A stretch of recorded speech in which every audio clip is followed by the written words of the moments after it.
नमस्कार, आपका स्वागत है इस वीडियो में।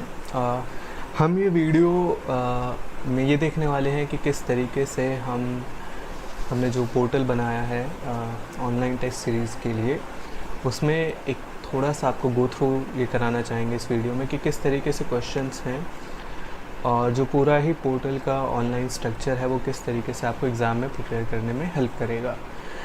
इस बात का ध्यान रखते हुए कि 99% ऑफ द एग्ज़ाम्स जो हैं वो ऑनलाइन हो रहे हैं, ऑनलाइन पोर्टल्स के थ्रू हो रहे हैं, चाहे वो NTA नेट JRF के एग्ज़ाम्स ही क्यों ना हो गए हैं।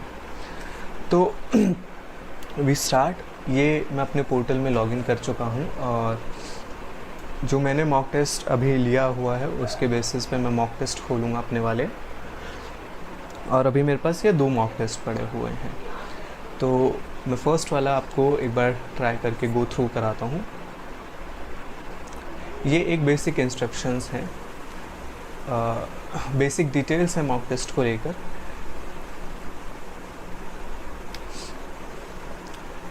ठीक है, और ये इस पूरी टेक्स्ट बुक में, ये जो मॉक टेस्ट है ये एक सिंगल टेस्ट नहीं है, ये एक पूरी टेक्स्ट बुक है जिसमें यूनिट वाइज 10 यूनिट्स के आपके NTA नेट में 10 यूनिट्स होती हैं, तो 10 यूनिट्स के हिसाब से ये हर यूनिट पे क्वेश्चंस हैं। यूनिट 1 इमर्जेंस ऑफ साइकोलॉजी, इसको हम अटेम्प्ट करने की, या फिर हम ऐसा लेते हैं, ठीक है, हम थिंकिंग इंटेलिजेंस को अटेम्प्ट करने की कोशिश करते हैं। Now when we are going to do the test paper, तो जैसे आपने किसी एग्ज़ाम में अगर दिया हो, जिन्होंने दिया हुआ है उन्हें आइडिया होगा ही, जिन्होंने नहीं दिया है, तो जब भी आप एक एग्ज़ाम देने बैठते हैं, फॉर एग्ज़ाम्पल NTA नेट का अगर एग्ज़ाम देते हैं आप, तो कुछ इस तरीके का स्ट्रक्चर आता है वहाँ पर जब आप लॉगिन कर लेते हैं। तो इन लॉगिन करने के बाद पहले आपको इंस्ट्रक्शंस पढ़ने होते हैं सारे, कैसे आप क्वेश्चन में आगे पीछे जाएंगे। तो रिटन पेपर में क्या होता है, इंस्ट्रक्शंस लिखे होते हैं सबसे आगे, वैसे ही इंस्ट्रक्शंस किसी भी ऑनलाइन एग्ज़ाम में इस तरीके से दिए होते हैं, और ये कुछ स्पेसिफिक इंस्ट्रक्शंस होते हैं जो आपको ये बताते हैं कि कैसे आपको क्वेश्चंस को सबमिट करना है, उन्हें मार्क करना है, उनका आंसर सबमिट करना है, और फाइनली जब सारे क्वेश्चंस हो जाएं तो पूरे क्वेश्चन को कैसे सबमिट करना है। तो द होल स्ट्रक्चर जो बनाया गया है पोर्टल का मॉक टेस्ट का, वो इस तरीके से बनाया गया है कि 99.9% वो मैच करता है जो आप अपने किसी भी एग्ज़ाम में, ऑनलाइन एग्ज़ाम में देने चाहेंगे। और ये फॉर्मेट मोस्टली 99% एग्ज़ाम्स में सेम रहता है, बिकॉज़ यही गाइडलाइंस हैं ऑनलाइन एग्ज़ाम्स की, इसी तरीके से ऑनलाइन एग्ज़ाम्स लिए जाते हैं। मैंने इंस्ट्रक्शंस पढ़ लिए हैं, मैंने सिलेक्ट कर दिया दैट कि हाँ भाई मैं पढ़ चुका हूँ, आई एग्री, और मैं अंदर आ जाता हूँ। तो मैं जब अंदर आता हूँ तो यहाँ पर आप देख सकते हैं कि टोटल 50 क्वेश्चंस हैं, जिसमें से फर्स्ट क्वेश्चन मैं देख रहा हूँ, और 49 क्वेश्चंस है जो ये कह रहे हैं कि अभी तक विज़िट नहीं करें, मैंने अभी तक देखे नहीं हैं। तो टोटल 50 क्वेश्चंस हैं। यहाँ पर मुझे 50 मिनट्स मिले हुए हैं 50 क्वेश्चंस करने के लिए, तो यहाँ पर टाइम चल रहा है। इस टाइम की ज़रूरत इसलिए है क्योंकि ये टाइम आपको अपनी स्पीड मैनेज करने में हेल्प करेगा। आपको ये बताएगा कि आप कितने क्वेश्चंस अटेम्प्ट कर रहे हैं, और कितने टाइम में कर रहे हैं, फिर कितने क्वेश्चंस आप सही कर रहे हैं कितने टाइम में।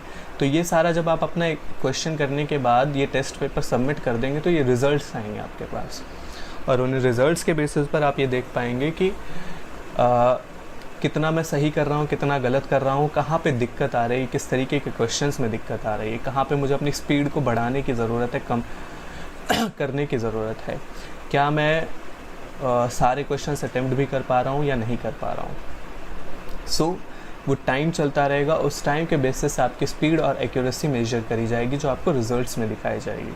तो नेक्स्ट वीडियो में हम आपको रिज़ल्ट्स भी दिखाएंगे कि रिज़ल्ट्स आपको कैसे हेल्प करेंगे, बट ये वाली वीडियो इस बारे में है कि ये पूरा जो प्लेटफॉर्म है ऑनलाइन टेस्ट का, ये कैसे आपको हेल्प कर रहा है। This is a question, this is 4 MCQs। ठीक है, आपको जोन सा भी सिलेक्ट करना हो, आपके हिसाब से जो सही हो, वो गलत हो, आप वो सिलेक्ट कर सकते हैं। लेट्स से कि मैं सिलेक्ट करता हूँ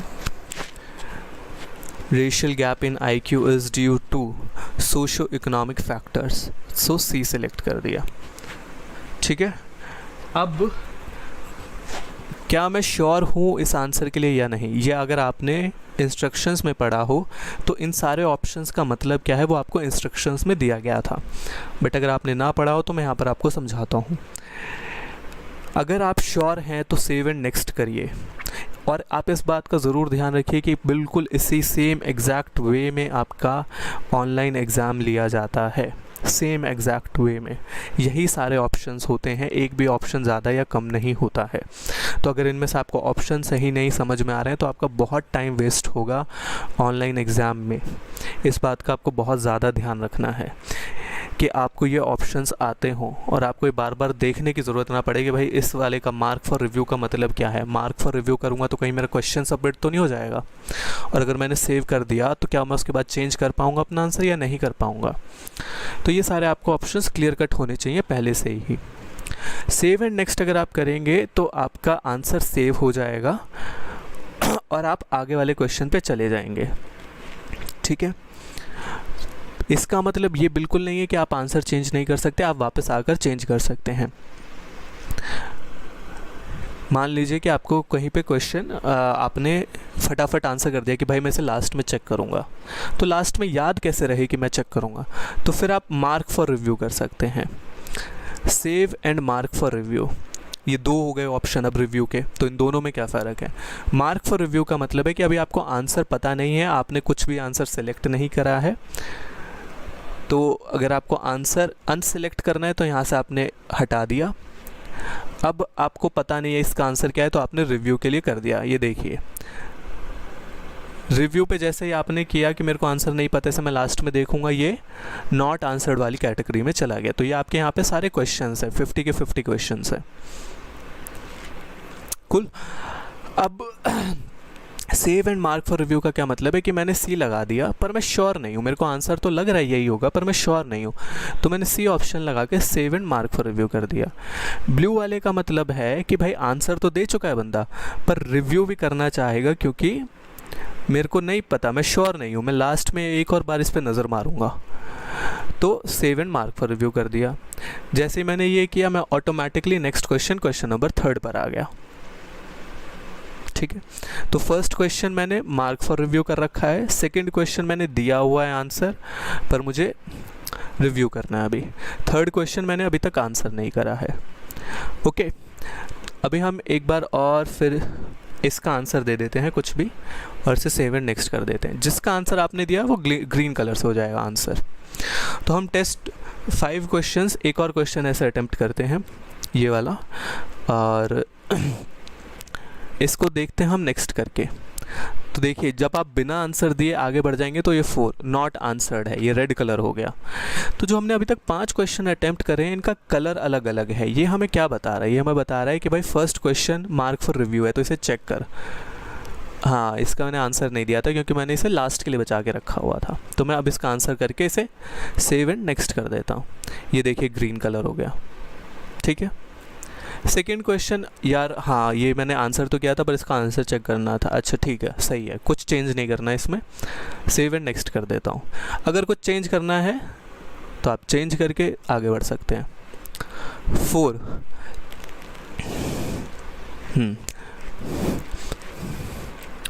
ये तो मुझे अभी भी नहीं समझ में आ रहा, तो मैं से आगे बढ़ जाता हूँ, ऐसा ज़रूर होगा। अब देखिए जब आप सेव एंड नेक्स्ट कर रहे हैं तो आपसे आंसर मांग रहा है, आपने कहा सेव एंड नेक्स्ट, भाई जब तुमने कुछ आंसर ही नहीं दिया तो फिर सेव क्या होगा। ठीक है, तो इसे आप मार्क करिए रिव्यू के लिए और आगे बढ़ जाइए। 5th, इसमें भी आंसर नहीं दिया हुआ, इसका आंसर अब मेरे को लग रहा है कि परसेंटाइल हो सकता है, तो मैं इसे देके आगे बढ़ जाता हूँ। जब ये सब हो जाता है तो मैं सबमिट कर दूँगा फाइनल, और कितना टाइम लगा मेरे को 5 क्वेश्चन करने में, 7-8 मिनट, ये मेरे को यहाँ से दिख रहा है।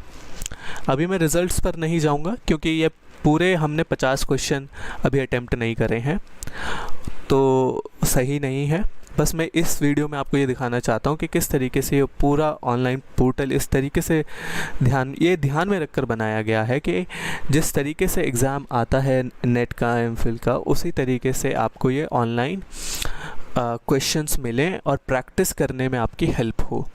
तो जब आप ऐसे प्रैक्टिस करेंगे तो आपको टाइम आप देखेंगे कि इन द एंड जब आप एग्ज़ाम रूम में बैठेंगे सेम पोर्टल पे, क्योंकि सेम पोर्टल होता है ऑनलाइन एग्ज़ाम्स का, तो आपको आदत होगी कि भाई ऐसे ही होता है। तो वहाँ पे आपको ऑप्शंस नहीं पढ़ने, इंस्ट्रक्शंस नहीं पढ़ने, आपको पता है कि सारी चीज़ें क्या होती हैं, कहाँ पे मुझे अपना टाइम मैनेज करना है, किस क्वेश्चन को कैसे मार्क करना है, रिव्यूज़ के लिए कैसे डालना है, टाइम को कैसे मैनेज करना है।